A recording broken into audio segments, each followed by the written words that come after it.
Regan Slaymaker for International Boxing News. Now, the pleasure to be joined by 6-0 middleweight prospect or contender, George. It changes every time we speak, mate. No, it's going to be contender real soon. Watch this space. Definitely, mate. But in all seriousness, you've just done a good couple of rounds of Joel Bartell in there today. I mean, obviously part of the Mark Tibbs stable. How was that for you? Yeah, no, we get good rounds. Like I say, I like having young, hungry fighters like myself coming in doing the rounds, because we don't take no shortcuts here. We want the hard rounds. When you get in there, you want to be prepared, and that's the best way to do it. Getting young, hungry fighters in, getting the sparring, as well as experienced fighters. Just getting a mix of everything, and constantly learning. Me and Tony working on some things, and I really feel like I'm picking my game up, and every week I feel like I'm getting better and better and learning something new. Definitely, mate. We'll talk about every week getting better and better and getting those hard rounds in. I mean, you've had, I think, the perfect start to 2024, mate. First of all, with a big camp out in America. I mean, talk to me. I was saying to you off camera, it sounded like you all worked hard, but you all had a nice time as well. I mean, talk to me about your experience in Vegas, mate.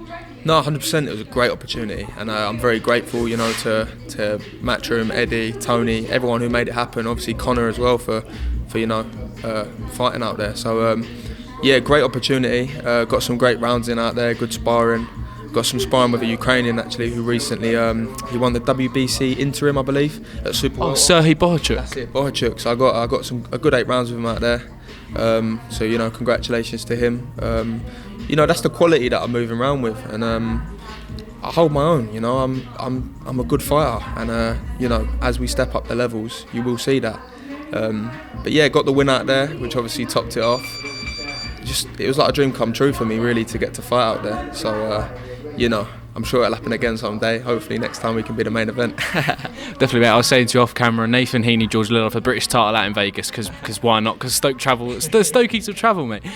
We'll talk about the fight. Andrew Buchanan. I mean, I've said to you off camera, I thought your punch selection was great. Same as Jimmy's performance on the weekend. Strong, hard jab. I wouldn't like to be on the end of those, mate. But talk to me about your fight with Andrew Buchanan on Peter Dobson, Conor Benn undercard. Yeah, I thought I controlled the fight. I don't think he weren't the fight I was expecting. I was expecting him, an undefeated fighter to come and, try to take my own and try to beat me. But it just seemed like the first 3-4 rounds, I'll be honest, I think he could tell the difference in the speed, the difference in the sharpness, and he didn't really seem like he wanted to be in there. And then it kind of got to 5th and 6th round, and he thought, I've got to have a go here, you know what I mean? And he just never really got into the fight, I don't think. He may have caught me a couple of times. I can't say I felt any, but yeah, I thought it was a comfortable points win. I think there's things that I need to develop on that I saw from that fight that, not weaknesses, but areas of where I can improve. And you're always going to have areas to improve in. No one's the perfect fighter.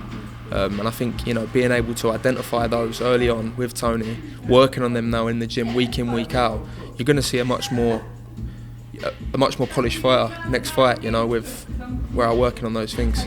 So yeah, I'm really excited for May 25th to show off what I've been working on in the gym. Definitely, mate. We'll talk about May 25th. Sorry, we've got Tony Sims putting me off in the background. We'll talk about May 25th. I mean, you're making a habit of fighting on these big stages, mate. Anthony Joshua undercards, Dylan White undercards, and the undercard of Josh Taylor versus Jack Catterall 2. I mean, yeah, excited to be a part of this one, mate. 100%. Thank you to Matchroom. Thank you to Tony. Thank you to God as well for all the opportunities I'm getting. To box on big platforms. Again, big card, Taylor Catterall, a lot of bad blood there, so a big domestic bust-up. And I'm really looking forward to it, we just gone 6 weeks out now, so feeling in one of the best places I've been in this far out in a camp. I'm working on every element of my game, back working really hard with Greg, my mindset coach, working hard with Alex, my strength coach. Just every part of my game I'm developing.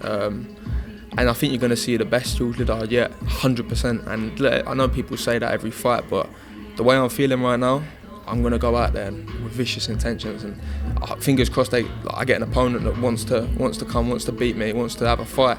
And you will see the best Jules Liddard you've seen.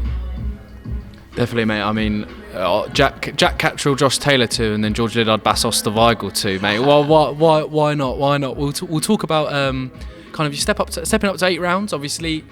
Not too far away from title rounds, those 10 and 12 rounds, mate. Is that definitely the plan? Obviously, I think, when I've spoken to Tony, I've spoken to you. You're moving at the right pace. You're not moving too quickly and you're not moving too slowly, mate. It's fair to say. But jumping up to those 8 rounds now. 100%. I'm 21. It's easy to get ahead of yourself, wanting to move up quick. But I've got the right management team. They're very experienced. They know the game. And as I say, I'm 21, but I'm very wise for my age. I'm experienced, and I'm looking forward to moving up now. You know, I've had 6 fights. You know, not the quickest pace, but I think I'm moving, like you say, moving at a good pace because I'm not in no rush. But at the same time, I want to be moving up the levels each fight. You know, I don't want to stay at the same level because where am I going with that? Stepping up to 8 next, and then hopefully I want to start challenging for some titles. Domestic, obviously first. Like we said, obviously Heaney beat Liddard eventually. If he's still got a British title, I think he's got 15 years on me though. I think I see the other day it was his 36th birthday. At 21, I'm thinking, you know, I'm only 21. Like, where am I going to go with this? Honestly, I've got so much time, and I feel like I've got so much experience in this game already, just from sparring these high-level fighters, that I will go to the top 100%. But you know, you got to take it each level at a time. I'd like to pick up, you know, Southern Area English title first and work my way up. Every title is a good title at the end of the day, and you know, no one can ever take that away from you once you win that title. You know, you've always been that champion. So it's about creating a legacy at the end of the day. I want to look back and think I've took every step I can, stepped up along the way. I don't want to be one of them that gets up to 10-0 fighting nobodies and then steps into a British title fight not ready. I want to be ready. I want to have the hard rounds, have the hard fights early, and I think I'm moving in the right direction to do that. So yeah.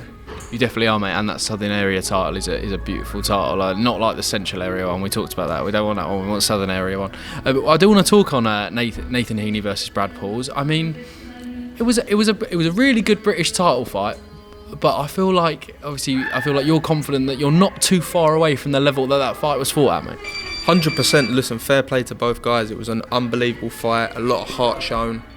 But I think when it comes to skill, I think I'm there, you know, like I am, I believe, more skillful, but I've got the heart too, and you will see that in these big fights. So I'm very excited to step up the levels. Obviously, they got to take me at the right pace, like I say, but I believe I have the tools to beat both of them, and I think I'm only a few fights away from it now. Just getting those rounds in with the fights, because you know it's all right doing it in sparring, but you got to do it in the ring. You know, it's different. So yeah, as I step up these rounds, I think we're only a few fights off there now. I'm hoping next year, at least by next year, we should be challenging for a British title. So, you know, God willing. Oh, keep your eyes peeled for George Liddard. George, we've absolutely breezed through my questions, mate. I mean, have you got any final words for the Billericay Bomber Massive? That is a mouthful. We got to change that. We got to change that sentence there. But yeah, final words for those, I'm sure, travelling up to see you in Leeds as well. Yeah, I want to thank everyone, you know, people that watch at home, people that come support me. You're all part of Team Liddard, and it means a lot to me for people to be so invested in me so early on in my career. It's all right, people jumping on the bandwagon when you win titles, and I get people won't know who I am until I get to there, but you know, a lot of people are supporting me early on, and I greatly appreciate that. You know, big up to my sponsors as well. All joined the Liddard army early. You won't be disappointed because we're going all the way and we're going to the top. Definitely. Team Liddard all day, every day. Cheers, mate. Thank you very much. Cheers.